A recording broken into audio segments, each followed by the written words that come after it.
Os europeus não querem nem mais imigração e há limites para o multiculturalismo, disse o ex-presidente da Comissão Europeia, Durão Barroso, que ressaltou até ser a favor da abertura, mas que alertou: temos que ter uma gestão inteligente e com sabedoria das nossas fronteiras. Caso contrário, teremos problemas muito sérios.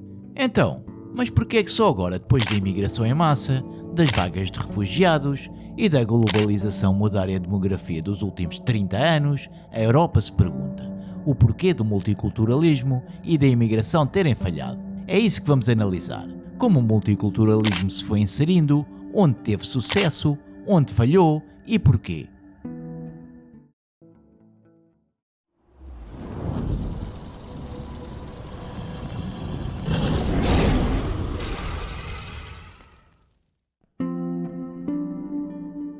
Primeiro, precisamos dar um passo atrás e analisar como a imigração moldou a Europa historicamente. Porque, ao contrário de algumas pessoas podem pensar, a imigração não é uma novidade atual, mas com uma pequena diferença. Durante a maior parte da história, a movimentação entre as regiões era limitada. Obviamente, não se podia simplesmente fazer as malas e viajar. Ou seja, durante a maior parte da história da humanidade, as pessoas não se moviam pelo mundo a menos que a guerra, a fome ou outros motivos de força maior as obrigasse a isso. A imigração de outros tempos também era mais lenta e geralmente regional. As pessoas se moviam dentro da mesma esfera cultural. Mesmo no início da Europa moderna, a imigração não era em massa. Claro, havia comerciantes, mercenários e refugiados, mas populações inteiras não estavam sendo reorganizadas. A maior parte da imigração que ocorreu na Europa foi, na verdade, entre nações europeias. Havia alemães a se mudarem para a Europa Ocidental, calvinistas franceses a fugirem para países protestantes e imigrantes irlandeses a se estabelecerem na Inglaterra e na América. No entanto, em geral, esses grupos, apesar de suas diferenças nacionais, partilhavam em parte os mesmos fundamentos culturais e religiosos, como o cristianismo, as tradições europeias e as estruturas socialmente semelhantes. E claro, havia o colonialismo. Os impérios europeus se expandiram dividindo um globo e preparando o terreno para padrões de imigração que vemos hoje. Pessoas de regiões colonizadas foram trazidas para as economias europeias, primeiro através de trabalho forçado e mais tarde através de programas de trabalho. Após a Segunda Guerra Mundial, a Europa estava em ruínas. As cidades foram bombardeadas, as economias estavam em dificuldades e havia uma enorme escassez de mão de obra. Países como a Grã-Bretanha, a França e a Holanda precisavam de trabalhadores rapidamente. E para onde se voltaram? Para as suas antigas colónias do Caribe, sul da Ásia e da África, onde os imigrantes chegaram ao abrigo de programas governamentais para preencher empregos em setores como a indústria operária, dos transportes e assistência médica. A França recrutou trabalhadores do Norte e da África, concedendo a muitos deles residência legal. A Holanda viu um influxo da Indonésia e do Suriname, com a cidadania holandesa sendo frequentemente estendida a esses imigrantes. Depois havia a Alemanha. Ao contrário da Grã-Bretanha ou da França, a Alemanha não tinha uma ligação colonial da qual pudesse tirar proveito. Então, na década de 60, assinou acordos com países como a Itália, a Grécia e principalmente a Turquia, trazendo centenas de milhares de trabalhadores turcos ao abrigo do programa chamado Gastarbeiter, ou seja, trabalhadores convidados. A ideia era simples: eles viriam trabalhar e depois voltariam para casa. Por menos esse era o plano. Mas tal como aconteceu com outras zonas migratórias na Europa, que permitiam os trabalhadores imigrantes trouxessem suas famílias para morar com eles no país de acolhimento, o que aconteceu foi que, em vez de voltarem para a Turquia, muitos trabalhadores turcos e suas famílias permaneceram na Alemanha, tornando-se elementos permanentes na sociedade alemã. Mas este não é apenas um fenómeno europeu. O Canadá e a Austrália também abriram as suas portas para a imigração em massa, embora a sua abordagem fosse um pouco diferente. No Canadá, após a Segunda Guerra Mundial, o governo encorajou ativamente a imigração para impulsionar a sua força de trabalho e expandir a economia. No início, a maioria dos imigrantes veio de outras nações como Grã-Bretanha, França, Itália e Alemanha. Mas na década de 60, o Canadá aboliu as suas políticas de imigração baseada em raça, substituindo por um sistema baseado em pontos, que priorizava trabalhadores qualificados em vez da sua origem nacional. Isso levou a um grande fluxo de imigrantes dos países não europeus, especialmente da China, Índia e Médio Oriente. Na década de 80, o multiculturalismo não era apenas um resultado acidental da imigração, era uma política oficial do governo, com o Canadá se autodominando uma das nações mais diversas do mundo. A Austrália teve uma trajetória semelhante. Após a Segunda Guerra Mundial, o governo lançou uma campanha Populate or Perish, encorajando ativamente a imigração, especialmente da Grã-Bretanha e de outras nações europeias. Isso levou à chegada de 2 milhões de pessoas, incluindo gregos, italianos e iugoslavos. No entanto, na década de 70, a Austrália, como o Canadá, abandonou a sua política White Australia, levando a imigração em grande escala da Ásia, Oriente Médio e África. No geral, nada disso foi realmente enquadrado como multiculturalismo. Era apenas uma necessidade económica. Esperava-se que esses imigrantes se integrassem à força de trabalho, e em muitos casos presumiam-se que eles poderiam eventualmente retornar à sua casa. Mas por que eles retornariam à pobreza, quando construíram vidas melhores para si e para as suas famílias nesses países? Os empregos eram estáveis, as condições de vida eram melhores e seus filhos tinham acesso à educação e oportunidades que nunca poderiam ter sonhado em sua casa. Para muitos, voltar não era apenas irrealista, ou seja, nunca foi sequer levado em consideração. E é aqui que o verdadeiro debate sobre o multiculturalismo começa.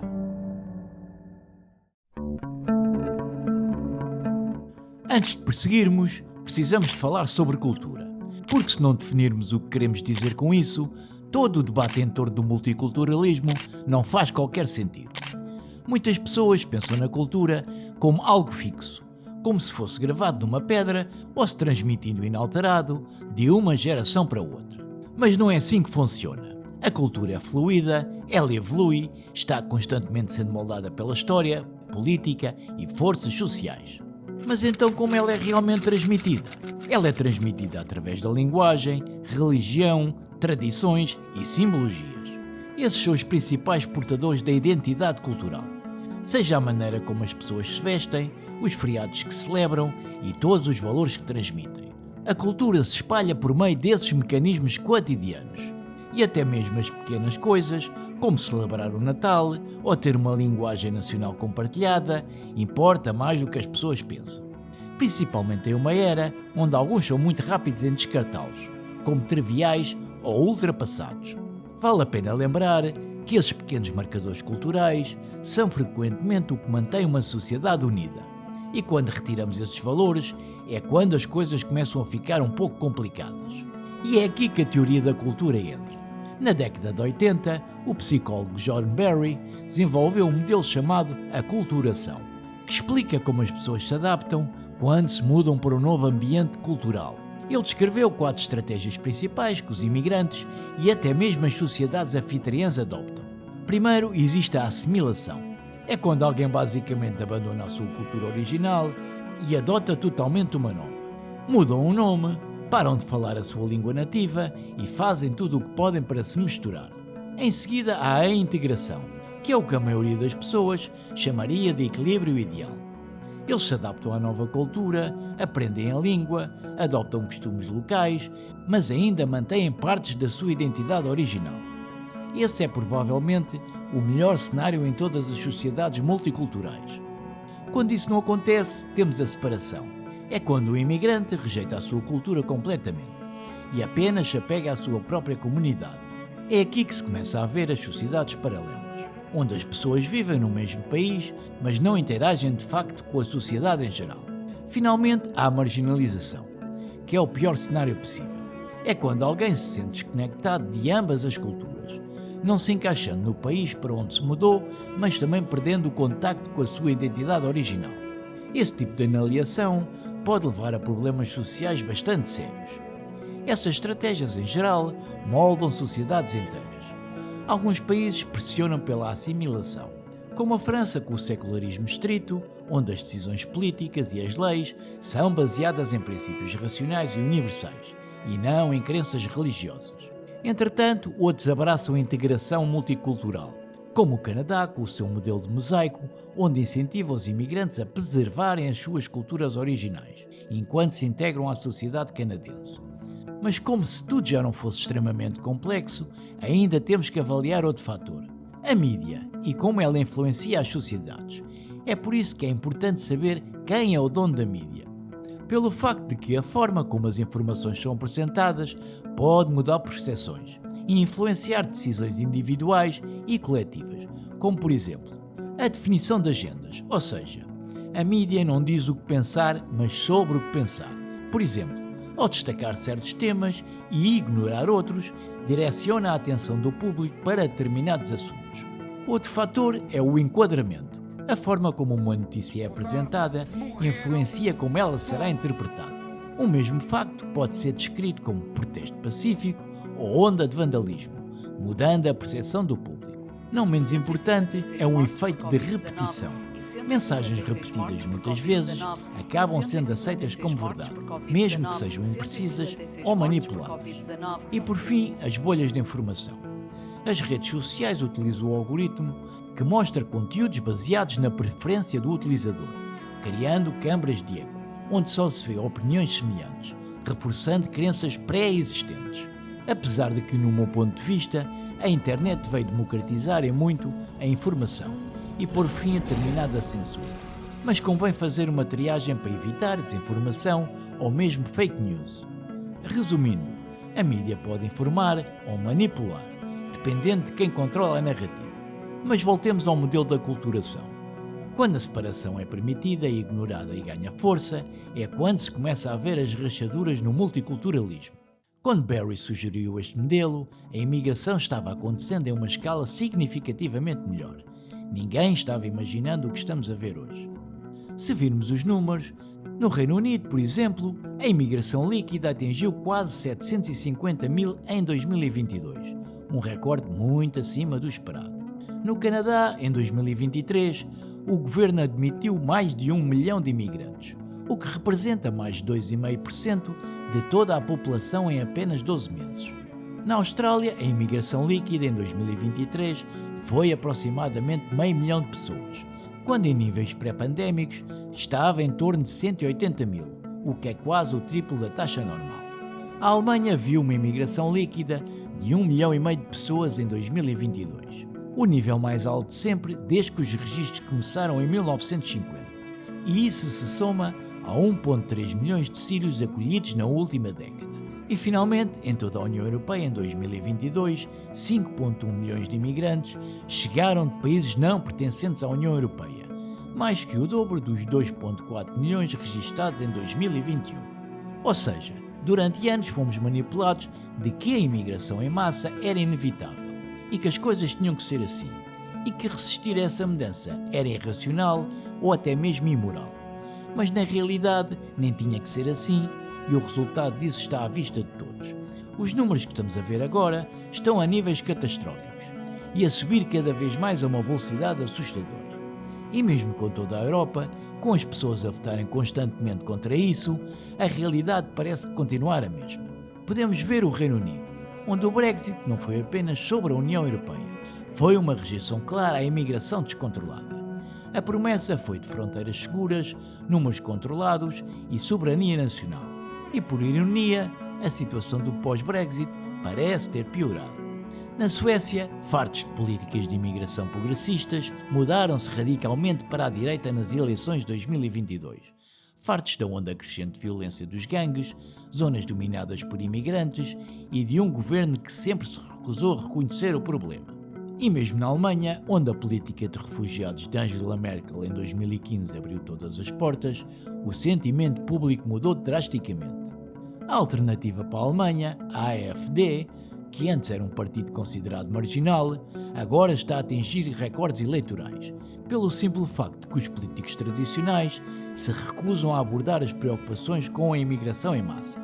Depois a Austrália, onde as pesquisas durante anos mostram que a maioria dos australianos querem níveis mais baixos de imigração, devido à escassez de habitações, aos salários estarem estagnados e as grandes cidades terem dificuldade em se manter. No Canadá, os conservadores provavelmente irão vencer as próximas eleições. Estamos a falar de um país onde as políticas liberais mantiveram o domínio público durante anos, mas parece que esse amor incondicional está prestes a desaparecer. Ou seja, o padrão repete-se em todo o lado, independentemente do espectro político ou do país. A maioria das pessoas rejeita a imigração descontrolada e, no entanto, ela nunca para. Mas porquê? Porque é que aconteça o que acontecer nas urnas, os níveis de imigração continuam a aumentar? Com o lento desaparecimento das entidades nacionais, sob o peso da imigração em massa, durante décadas, governos, mídia e instituições europeias convenceram-se que o multiculturalismo é um bem inquestionável. Que a identidade nacional não se baseia em valores e cultura, mas sim no número de pessoas que um país consegue receber. O problema é quando esses números são altos demais. A integração dessas pessoas não é apenas mais lenta, ela simplesmente deixa de existir. Apesar da ideia parecer boa, com diferentes culturas a coexistirem lado a lado, respeitando tradições e contribuindo para uma identidade nacional mais rica e ao mesmo tempo partilhando suas perspectivas e costumes, enquanto se integram aos valores do seu novo país. Mas tudo não passa de uma utopia. A realidade nos mostra ser totalmente diferente. Em vez de promover o respeito mútuo e o intercâmbio cultural, o multiculturalismo, como tem sido praticado na Europa, tem-nos levado à autossegregação e à formação de sociedades paralelas, em vez de se fundirem na cultura nacional.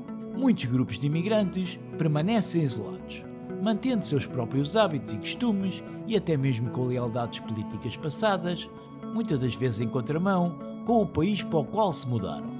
Mas então qual é a ilusão dos governos europeus? Os governos deram como adquirido que a integração acontecia por si só, ou seja, automaticamente, que bastava pura e simplesmente viver num país europeu e isso faria com que os imigrantes adotassem valores europeus. Talvez isso fosse verdade no passado, quando a imigração era menor e culturalmente alinhada, como na maior parte da nossa história. As nações acolheram principalmente imigrantes europeus que tinham em comum valores religiosos, linguísticos e socialmente semelhantes. Como por exemplo referi anteriormente neste vídeo, onde no final do século XIX e início do século XX, milhões de irlandeses, italianos e europeus chegaram aos Estados Unidos, Canadá, Austrália e Reino Unido, onde no início enfrentaram alguma discriminação, mas gradualmente se assemelharam ou integraram. E mesmo após a Segunda Guerra Mundial, a maioria da migração se fez com nações culturalmente compatíveis, como italianos e gregos na Austrália ou polacos e alemães na Grã-Bretanha. E esta é a parte que os governos ignoram completamente. Mas nem todas as culturas são igualmente compatíveis com as políticas de imigração atuais, pelo facto de alguns valores pura e simplesmente não se misturam. É a cultura do país anfitrião que acaba sendo forçada a se acostumar. Mas não é por falta de aviso. Vários especialistas têm-nos alertado para a morte da Europa há anos, afirmando que o multiculturalismo não é apenas uma política, mas sim um dogma, ou seja, algo que não pode ser questionado, mesmo quando as evidências mostram o contrário. E mesmo assim há quem vá na contramão. Mas felizmente algumas identidades estão a começar a acordar. Tarde, mas mais vale tarde que nunca. E isto não é apenas uma teoria. Há dados concretos que mostram que as sociedades mais diversas, a confiança social não diminui apenas entre os próprios nativos, ou diferentes grupos, mas também dentro dos próprios grupos de imigrantes. E com isso as pessoas interagem menos, as comunidades se tornam mais fracas e em vez de criar um jardim do Éden numa versão multicultural, acabamos com uma sociedade mais fraca e desconectada, onde ninguém realmente pertence. Se queremos que uma imigração funcione, os números precisam de ser sustentáveis. Se muitas pessoas chegam rápidas demais, a integração apenas não desacelera, ela simplesmente para. E isto não é sobre raça, não é sobre excluir pessoas, é matemática simples. Se continuarmos a importar pessoas num ritmo maior do que aquelas que elas podem assimilar, não teremos uma sociedade multicultural. Teremos múltiplas sociedades separadas vivendo no mesmo espaço. E isso mais cedo ou mais tarde gera conflito. Mas reduzir a imigração por si só não é suficiente. A integração tem que ser obrigatória e não opcional. Durante décadas, a Europa tratou a integração como um bónus, algo bom se acontecesse, e isso precisa de mudar. Se alguém decide mudar para um país, é esperado que aprenda a língua, compreenda as leis e adopte valores fundamentais que fazem o país funcionar. Alguns países já fazem isso sem hesitação. Na Dinamarca, por exemplo, Os imigrantes são obrigados a cumprir padrões culturais e económicos antes de serem aceitos como membros plenos da sociedade. Toda a Europa precisa de fazer o mesmo. Sem mais financiamento para enclaves culturais, sem mais sociedades paralelas, sem mais bem-estar para quem chega de barco. Um país, uma cultura. Durante décadas, temos apagado as nossas tradições pedindo desculpa pela nossa história e dobrando os joelhos para acomodar culturas que se recusam a integrar. Uma nação nunca deve sentir vergonha de afirmar a sua identidade e os seus valores. A Europa precisa de dizer: esta é a nossa cultura e se quiseres viver aqui, precisas de respeitá-la. Porque se continuarmos pelo mesmo caminho, estaremos a apagar a nossa própria cultura em nome da inclusão.